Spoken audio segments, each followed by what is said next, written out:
Hey everybody, two Alpha Gals here. I'm Debbie Nichols. And I'm Candace Mathis, and you're listening to In the Tall Grass, where we're sharing stories of reinvention, resilience, and rediscovering joy.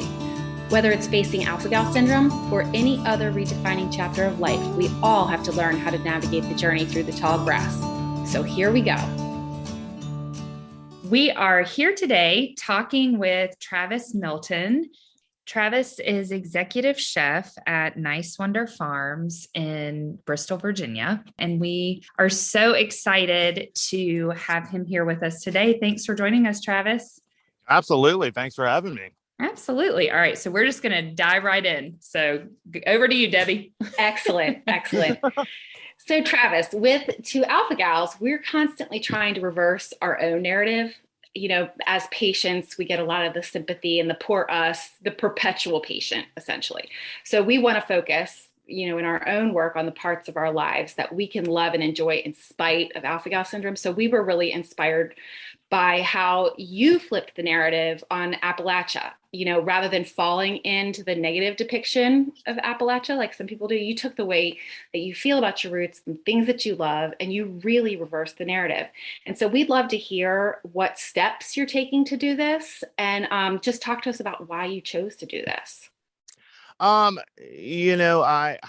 really chose to do this out of just kind of my love and adoration for, looking back on just the wonderful things that I kind of probably took for granted growing up in Appalachia, having, being able to know 5 generations of my family. I knew my great grandmother, the things that we cooked, the experiences that I had, and not letting outside influence kind of taint that. And I really kind of came around to thinking about it in a more positive way, even embracing the negative as a possible positive, or at least, I always look at growth possibility as a positive, or it really kind of started in talking to my therapist, to be honest, and kind of we did a session on embracing dark emotion, and not dismissing it, and not trying to run away from it, and seeing it for what it is, as a reaction to a trauma, or a reaction to a situation, or a mental fixation, or whatever, but really embracing it, and in the manner of looking at the why and figuring out how you get there, not trying to run past it. So even the negative, I kind of see, always see growth potential, always see learning potential in that. I always see the ability to show somebody, well, you've known, you've known this, that you thought was a fact all of your life, of that Appalachia is, a completely poor, terrible place that can't get its own way. But let me show you this beautiful part of it. And I think, even within the negatives, there's that positive. And I think that's what's always pushed me forward, is that resiliency that I see in Appalachian food kind of translates to that same thought process of looking at, these negative things and trying to grow something great out of it. Well, that is just absolutely beautiful. And, when we talked about having overlap with what you're going to be talking about today, and our experience with Alpha Gal syndrome, it's really fascinating to me. We use the word resilient a lot because Candace and I are specifically trying to find ways to find that silver lining and living with this. And that sounds like it's what you've been doing. So that's really beautiful. Yeah. If there weren't, confusion, if there wasn't, lack of understanding, and the things that I deal with Appalachia's region, or I'm sure what you guys deal with Alpha Gal syndrome, there wouldn't be that opportunity for education, which is a beautiful thing. Like, if everybody just understood it, like, it would just be fine. It's kind of like always, there's like an old adage I have about shortcuts. It's like, if a shortcut was easy, it would just be the way. Like, you've got to find the beauty. You've got to find the beauty in the trip. So like that's, I love that. And I totally see the connection there. Yeah. And that's awesome. I love that so much too. Like, just embracing the positive and that growth mentality. It kind of leads me into the next question of, those of us with a chronic condition and Alpha Gal syndrome, a lot of times it can get really easy to become lost in the diagnosis. And so what you just said totally resonated with that. And my question is, did your living the part of the Appalachian, brand? I know that we read that in your Food and Wine interview, that you talked about kind of losing yourself in that. When did you kind of start to come out of that? Was it after therapy, or was it kind of before? Like, we would just love to know, how you kind of rose out of what people expected of you to be into what you truly are. A lot of it was through therapy. I mean, it's, in a modern day and age, as anyone that's kind of seen in a public eye in any way, shape, or form, it can get very easily to end up getting lost in whatever that persona is, because it's never the whole you, it's never the whole truth, it's never, the whole story. And it really was at a point in Southern food where everyone kind of had this thought of, especially in what I do, of like, you are from Appalachia, so you should look a certain way to kind of cater towards the people here. You should act a little bit like people like Sean Brock or like John Currents. You should, and I'm not gonna lie, there's a lot of similarities between me and some of those cats, especially Sean. We grew up together. We listen to a lot of the same music. We act a lot. We've both got a tattoo sleeve of vegetables. That wasn't the brand. That was just both of us happening to do that. But but it gets very easy to do that. And I got to a point where it was those pieces that were kind of falling to the wayside were important pieces of me. And I just really kind of put myself into a corner, or let myself get put into a corner, and it really created a lot of resentment and angst and guilt and just not feeling in the moment, not feeling myself. And I really got lost in that. And it really was through therapy that I came through that. And it really was embracing, dark emotions and embracing the parts of me that I had kind of lost along the way. Which, number one was the fact that I am unabashedly me, which I think is what hurts so bad through it all. Like, I am, I'm an open book, 9 cents of the time. Well, actually, no, all the time. I'm overly honest. I'm just me 20, like 200%. And, I was me at like 25%. And through therapy, like learning how to deal with a lot of that stuff kind of got me back to that, and just understanding how to be healthy, how to balance my time, which is a constant thing, but, and how to balance that. There's times where I have to be the TV me, or I have to be, the me in the dining room, which anyone that's ever served in a restaurant knows that when you're going up to a table, you are not 100% you. But now, like, I am completely I'll go up to a table and say, how are y'all? That's some really good shit, right? Like, yeah, I don't know how you guys feel about cussing on the podcast, but like, that's the way I go to a table, and like, I'm just me. Like, I'll goof off. Like, I am a super goofy person, and part of all that was I got lost in the fact that I'm so sociological and historical about the food, and like very kind of heady, and I felt like I had to be that all the time, and I couldn't be kitschy, or I couldn't be fun. And I finally just said, screw it. Like, I'm gonna be me at a table. I'm gonna be me in an article. I'm gonna be me on a podcast. So sorry about it.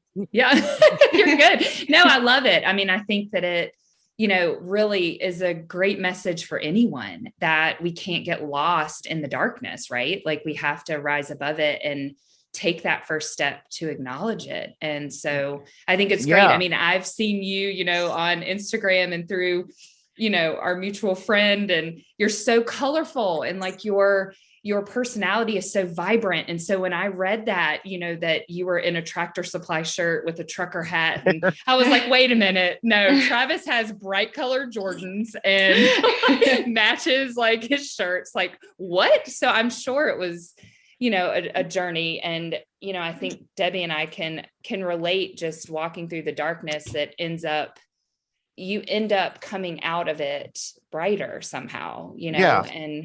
and especially when you're doing something like what you guys are doing, or like what I'm doing, where you're trying to speak on a topic, you're trying to educate people about a topic, and you kind of become known for that topic. You can't let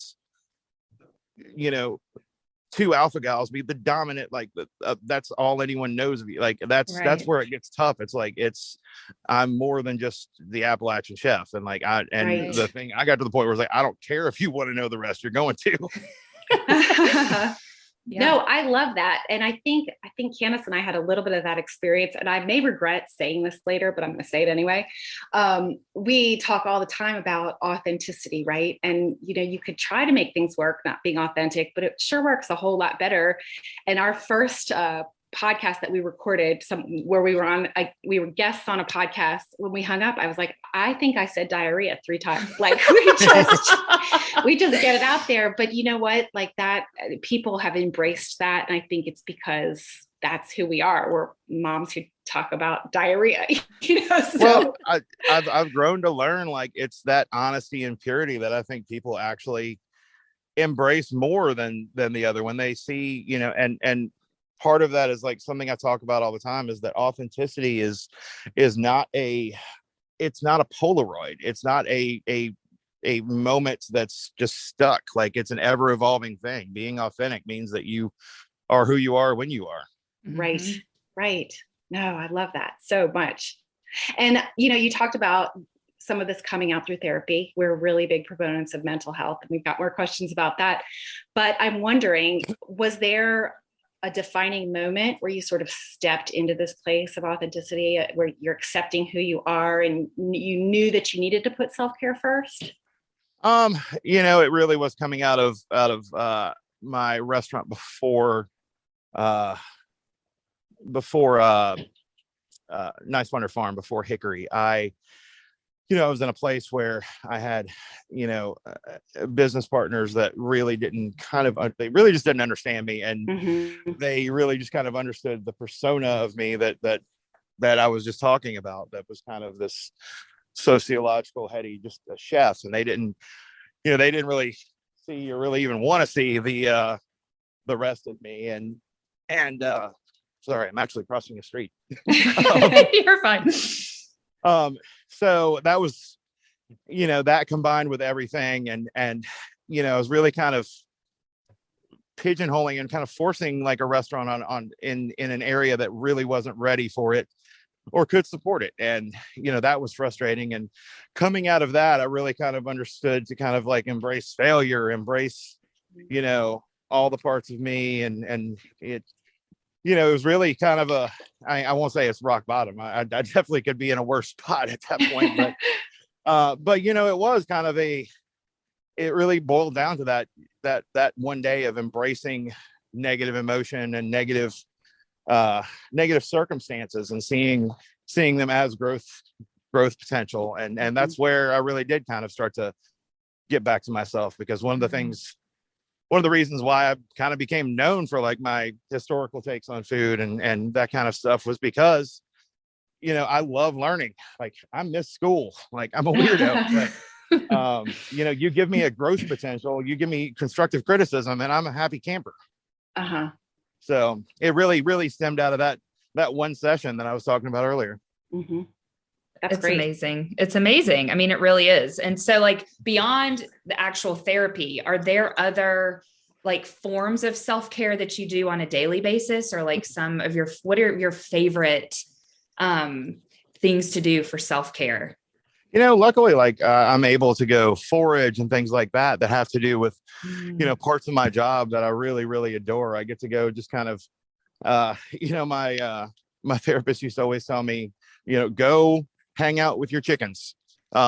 Just go watch them, just go count them, whatever. And like, that's one thing that I really started doing. And from there, I really started going and foraging more. And, it really was that kind of taking time to myself. And then the other thing is valuing the people around me for for their skill sets and who they are and what they bring to the table, and letting them shine. Like, it was always very hard for me to kind of let go, and let people do stuff. And because it was always, oh, it's my name on it, it's this. But now I've got kind of a different thought process, and it's way more healthy, it's way more fun.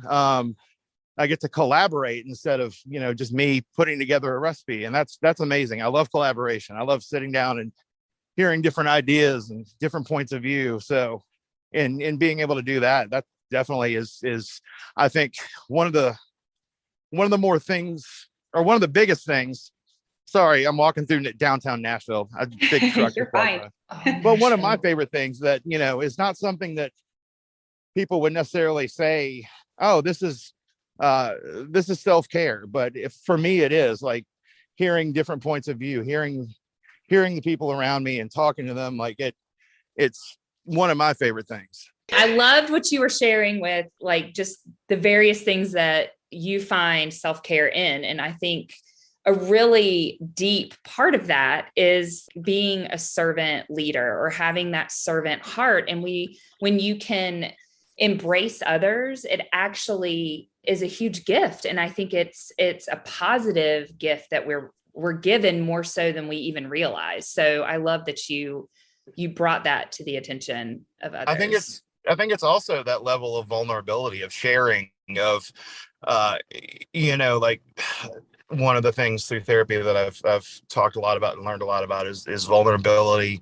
not being a weakness. It's actually a huge strength. And yes, through sitting there and sharing ideas, like, even though I'm the executive chef, half the time I'm not the one with the best idea. Like, it's, me 10 years sat down and said, oh shit, I'm terrible. Like, my staff's better than me. What do I do? But now it's like, no, I embrace that. I'm getting better through them. They're getting better through me. It's that sharing that I think is my favorite part, and really is self-care to me. Like, being able to sit there and share ideas and share, it's so important.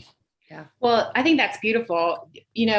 I was writing down some of the things you were saying about what you do for self-care, and so many of them are growth opportunities, right? They really fit into who you are.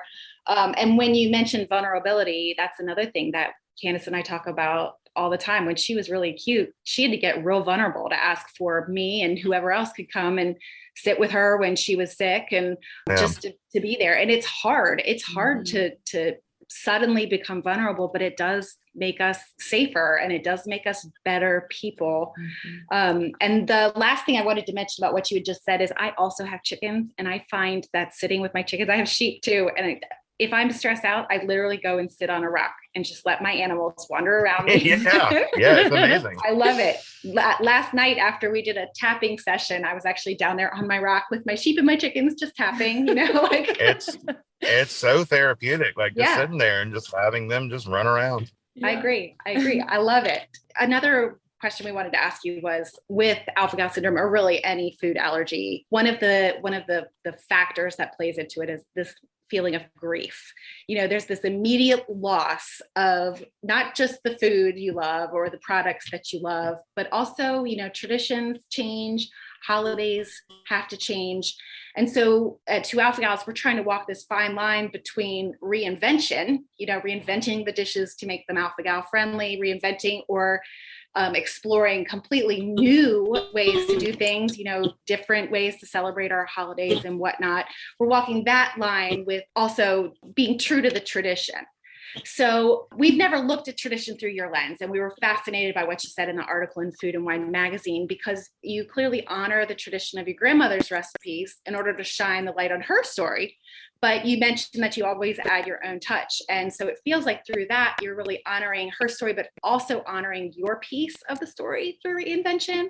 And I think that's a really powerful message to sort of broaden the spotlight. So we would love to hear some examples of what you've done, to broaden the spotlight. Even if you can tell us why that's important to you.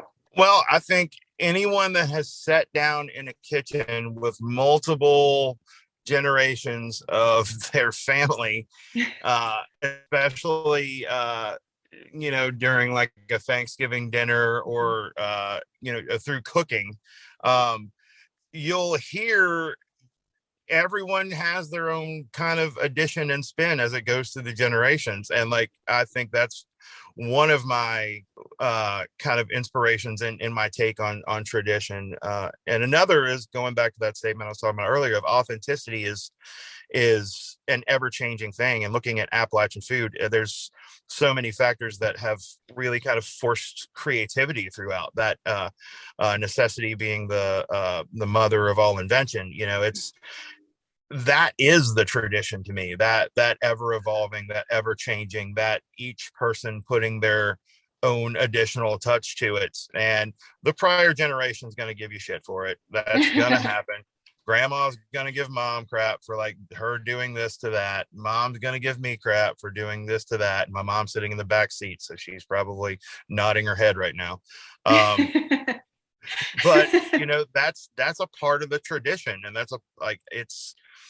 I feel like that is tradition to me, that kind of ever evolving, ever changing of these things that we hold near and dear to us. And it's a way to introduce them to the next generation of people that will carry them on.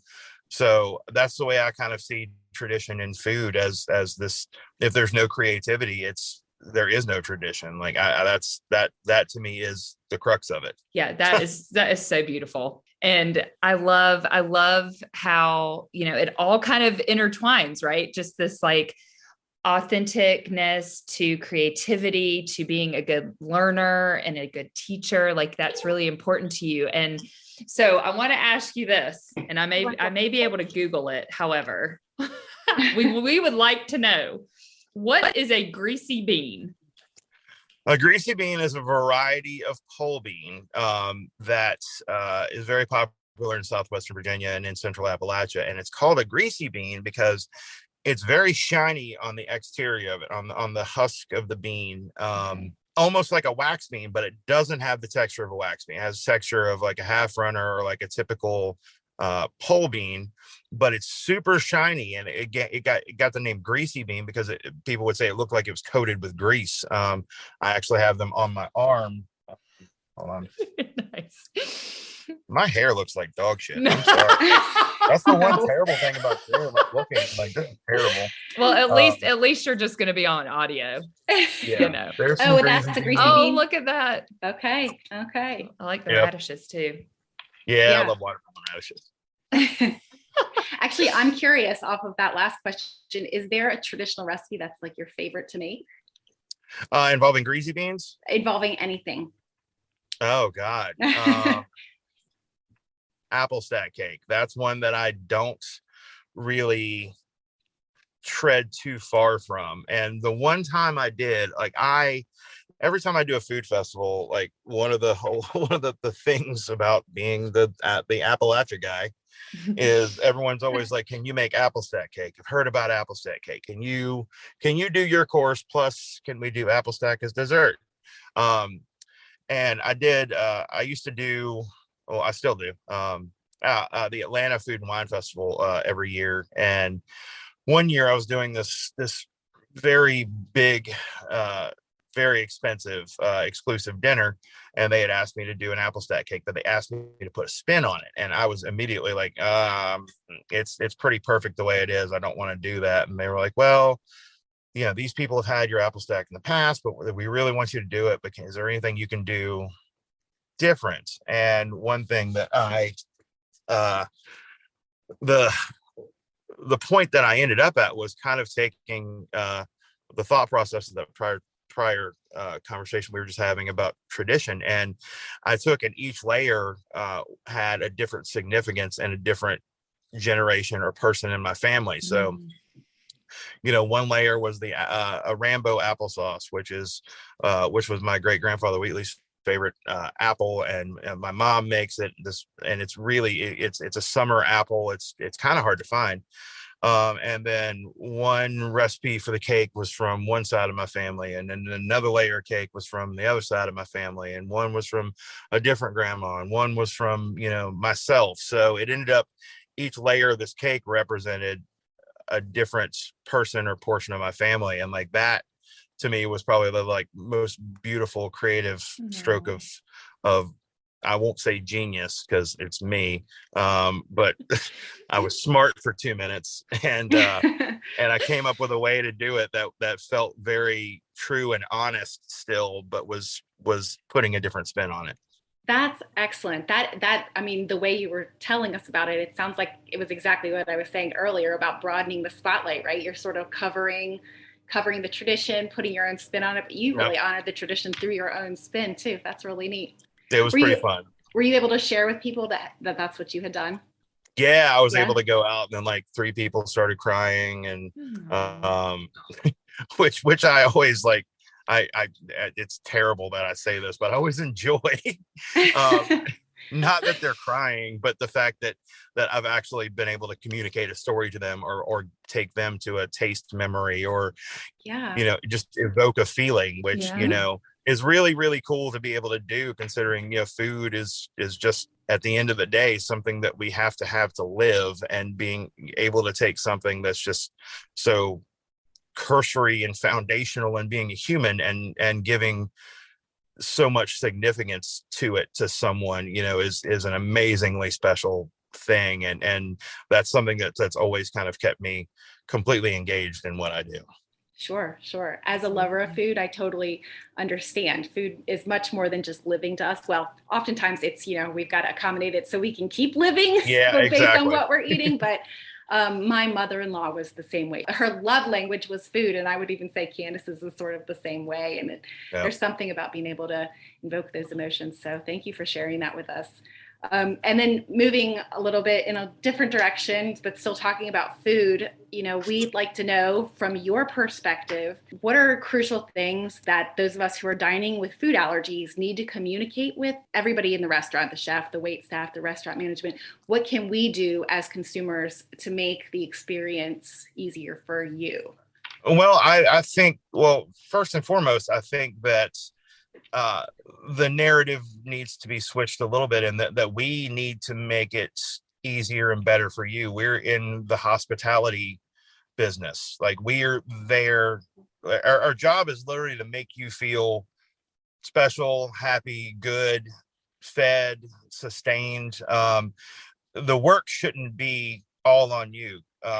Anyone with food allergies, I think the best thing to do is, utilize something like Open Table for your reservations, where you can actually communicate those on the front end. And when I have people that communicate their food allergies to me when they make a reservation a couple days ahead of time, it gives me the opportunity. Like, I'm like, hell yeah, let's go. Like, let's get creative. Let's do something really cool for these people, because 9/10 of the time, I'm sure, I know damn well you guys know, you go to a place and it's like, oh, well, here's a salad, you can have this. Like, we have always taken that as a beautiful challenge in creativity of like, how can we give this person something absolutely amazing within the confines of what they need. And it's always fun, and it's always great, and I always love that opportunity to do that. And most chefs do. I think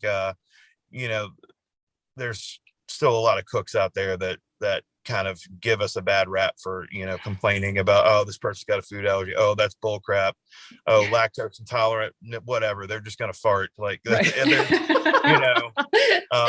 and I think the biggest thing would probably be to be honest about your allergies. When we have people that come in and go, oh, I'm allergic to onions, and it's like, okay, well, you can't really have garlic or a lot of these other alliums. It's like, no, those are fine. It's like, well, you don't have an allergy, you just don't like onions. I think that's the biggest thing, is just be honest about your likes, dislikes, and I'm more than happy to just leave onions off something. But if you do have an allergy, like, be concise with it, let us know, and like, we'll do something, like we'll blow it out of the water for you. Well, I've never wanted to eat at a restaurant more than I want to eat at your restaurant right now. Agreed.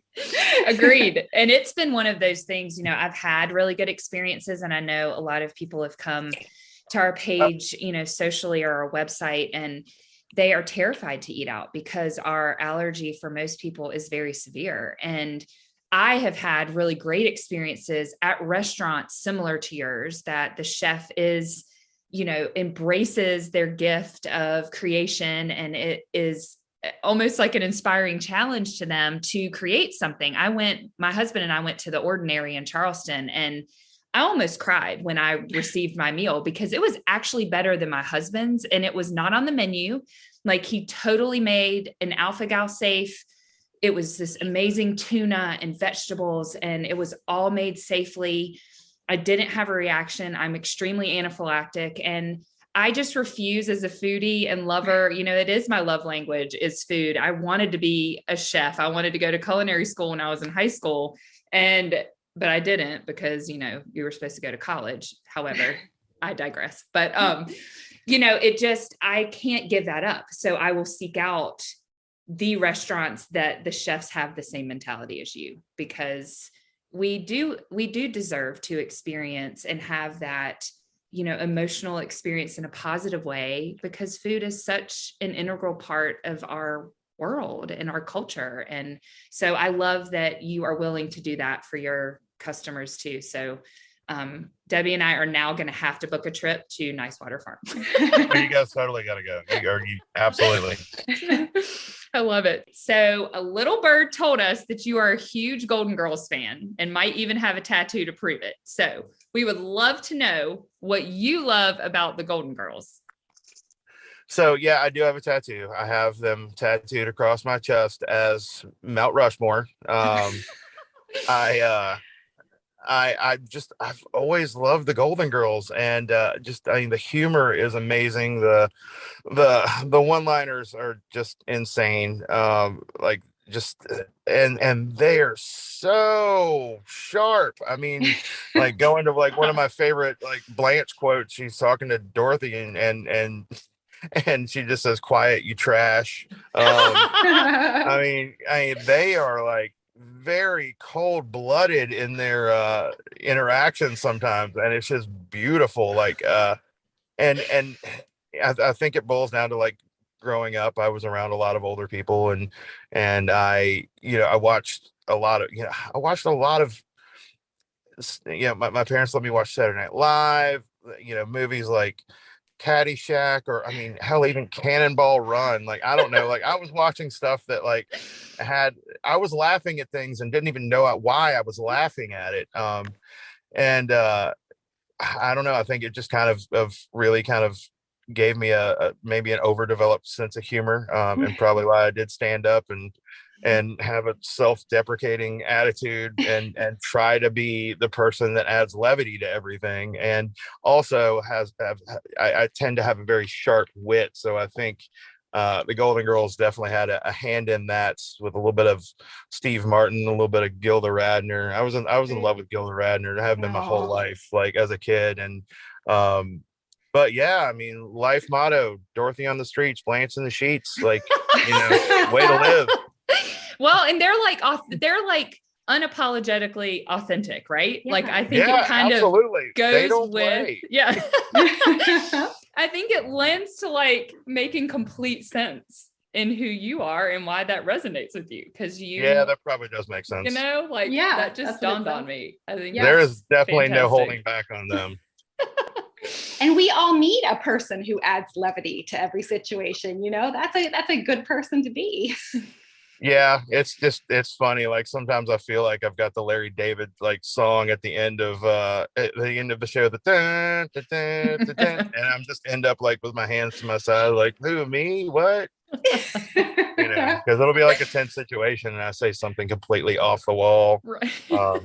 Oh, yeah. Well, I think it's great. Thank you for sharing that with us. I've just really been intrigued since I learned about Mount Golden Girl Rushmore. I don't know how you put all that into one. Yep. Well, we've got one more question for you, because in your interview with Food and Wine, you talked about 5 songs that remind you of Appalachia. And one of Candace and my favorite discussions is about music, because we are really drawn to it. We find it healing.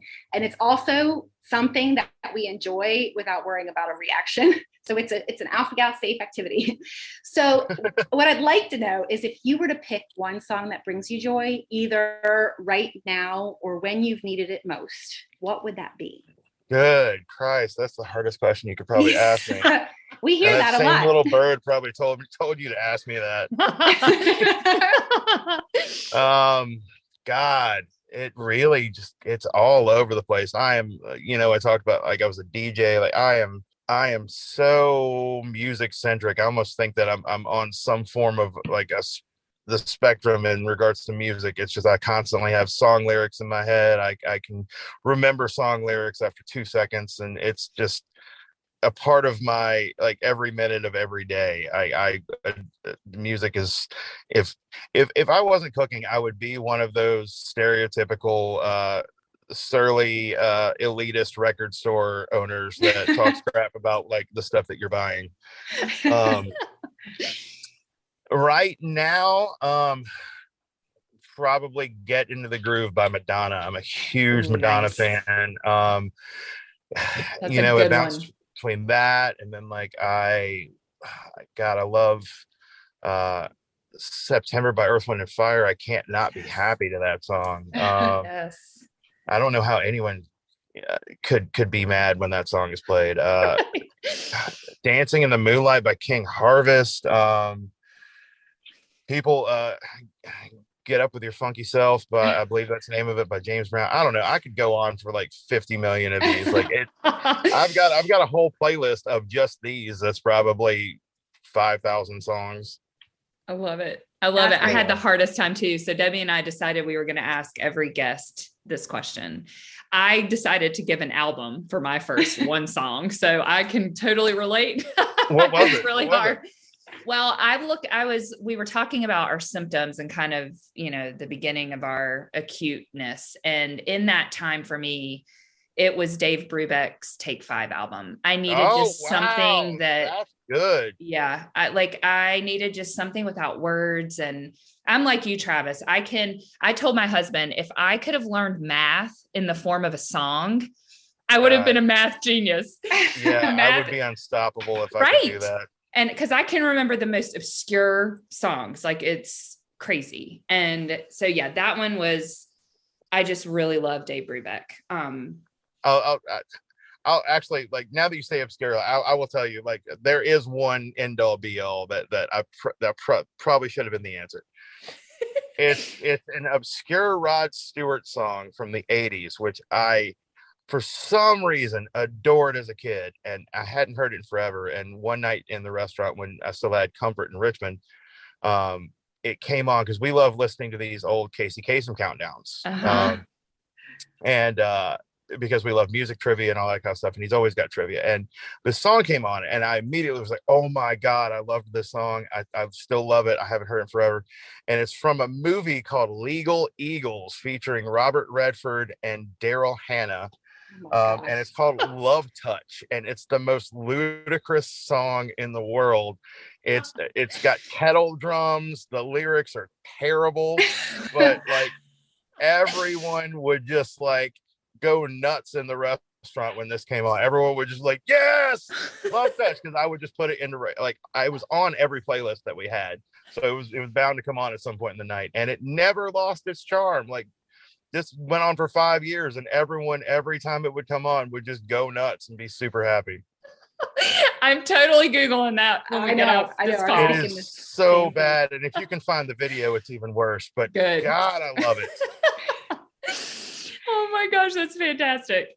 So good. So, okay, that's all that we have. And we are so appreciative of your time today, especially with your time around your family and all of that. So thank you so much for joining us, Travis. We've really enjoyed this conversation, and truly, we will put the link to any of your information, Travis, if you have a website, or the link to the Food and Wine interview. We're so inspired by your interview. So we'll link all of that in the show notes, and we are so grateful everyone's joined us. So thanks for being here. Awesome. Thank you guys a ton. Come see me, please. Thank you for joining us today on In the Tall Grass. Visit us at 2alphagals.com. That's TWO alphagals.com. Or you can find us on Instagram and Facebook at 2alphagals. If you enjoyed listening, please leave a review and help us grow this community.